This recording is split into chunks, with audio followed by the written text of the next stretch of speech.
Why do they hate Islam? There are many people in the community who find their interest and benefit in battling Islam and refusing to let it in any part of their lives. We want the best for all of mankind. We want them to willingly return to Allah. In the name of Allah, the most gracious, most merciful. May the peace and blessings of Allah be on His Messenger, Muhammad. In the previous episode, we spoke about people's refusal of Islam and their hatred towards it. There are many people in the community who find their interest and benefit in battling Islam and refusing to let it in any part of their lives. These include people such as the intellectuals and the educated, those who were taught and who graduated without knowing anything about the truth and reality of Islam. Thus they have doubts and uncertainties hovering over them in regards to this religion. Many generations have been taught that Islam is backward, degrading, and debasing, and that the only way to stay modern, high class, and up to date with the trends is to remove oneself from the religion. In addition, they were taught that Islam ought to be distanced from the real aspects of life, and that its authority must be kept away from the political, economic, social, and ethical concepts in life. Conversely, they were told that all of these notions must be derived from Western civilizations, which essentially means to drive them from non-Muslims. Many generations have been taught that this religion is incapable of moving forward, and that the only way to move forward and obtain power, civilization, and knowledge is to rid people of this religion. Hence, the intellectuals began to derive from the poisonous and Jahili fountain of knowledge, failing to differentiate between the beneficial matters and those that would bring them harm. They also failed to differentiate between the abstract studies that are essential and the ideological, political, economic, social, and ethical concepts that are far from the religion of Allah. That's how the intellectuals and the educated began to despise and battle Islam, consciously or not, using all of the tools that were placed in their hands by the Christians and Jews with the intention of destroying Islam. A second group of people who find their interest in rejecting Islam are the artists, broadcasters, and cinematographers, as well as those who work in similar fields and who despise Islam without a doubt. The reason that they hate Islam is because the work that they do, which brings for them great profits and a great living, is solely based on corrupting ethics and morals and propagating immoralities within the society. Thus, their career is prohibited and is considered to be a sin from the Islamic perspective. Additionally, these people are fully aware that their form of work is not permitted in Islam, and that once this religion is established in reality, it will not allow them to continue living in this foul swamp that they are currently situated in. They are certain of this matter and fully comprehend that Islam due to its pureness, chasteness, and impeccable morals that it teaches its followers, will not allow for people to live a rotten lifestyle. Thus, this is the reason for their hatred towards Islam. A third group of people who find their interest in rejecting Islam are young people from both genders. Those who have entered a world where they became corrupt and have corrupted others as well, and have drifted away with the stream of degrading morals. Their biggest concerns in life have become fashion trends and following news relating to celebrities, sports, and other meaningless things.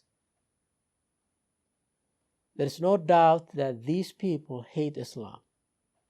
Indeed, the pureness, chasteness, and superiority of this religion will not allow them to live in this impurity in spite of their desire to do so. Indeed, they wish and strive to continue living this impure lifestyle, thus they grew hatred for Islam. A fourth group who find their interest in battling Islam are the tyrants. These people hate Islam because they like injustice, tyranny, and ruling people with laws that they have ordained themselves. They also wish to divide people into nobles and servants. Thus, they hate Islam due to the prohibition of these matters. Behind all of those people who despise Islam are a crowd of people. They are the ones who do not hate Islam as a belief, but do not wish to implement it in reality. They wish to confine Islam to a belief in one's heart, or at most a belief which one prays and fasts for. Any other aspect of the religion is not viewed as requirement. Rather, they wish to be set free without regulations. These people desire a religion that is restricted to the mosque and a life that is controlled by their whims and interests. They wish to do as they please without being told this is permitted and that is prohibited. The men and women in this crowd wish to enjoy the various indecent and immoral clothing and acts without being restricted by regulations. They want Islam to be a religion that's only set in the hearts, accompanied by a few rites of worship such as fasting and prayers. They do not want Islam to become a reality that has full authority and control over people's conducts, nor one that obligates them with certain duties in regards to their dealings, ethics, conducts, and forces them to implement the Islamic way in dressing, eating, and legislating. These people might not completely despise Islam as the intellectuals do. However, they hate the reality of Islam. Those are the various groups' standpoint and outlook towards Islam. Their interests, benefits, whims, and desires have led them to growing hatred and animosity towards Islam. This hatred and animosity consumes both the arrogant ones and those who are being oppressed. Both parties have interests and benefits which they strive for and do not want Islam to prohibit them. These are the real reasons behind people's hatred of Islam. Indeed, we want the best for all of mankind. We want them to willingly return to Allah and become obedient servants to Him in order to obtain happiness in this world and the hereafter.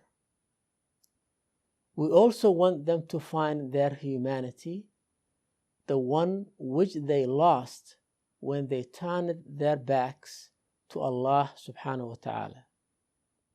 We wish for mankind to obtain true happiness rather than a false and misleading one which is void of essence. We're all aware of the unhappiness, injustices, deterioration, numerous psychological problems, murders, thefts, and immoralities which humanity endures and which currently exists in every part of the world. The only way in which mankind can rid themselves of these issues is to return to Allah and allow Him to be their Deity, Lord, Governor, Legislator, and Guider. Allah conveys the words of the Messenger Nuh alayhi salam.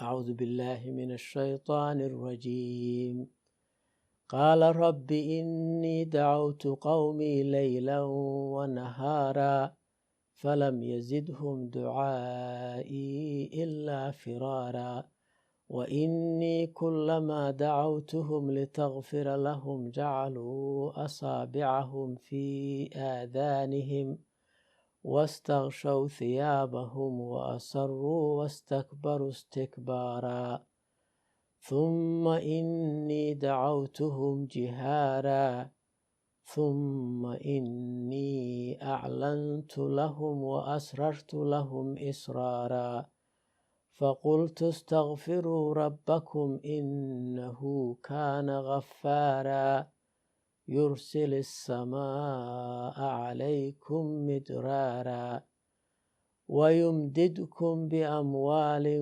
وبنين ويجعل لكم جنات ويجعل لكم أنهارا ما لكم لا ترجون لله وقارا.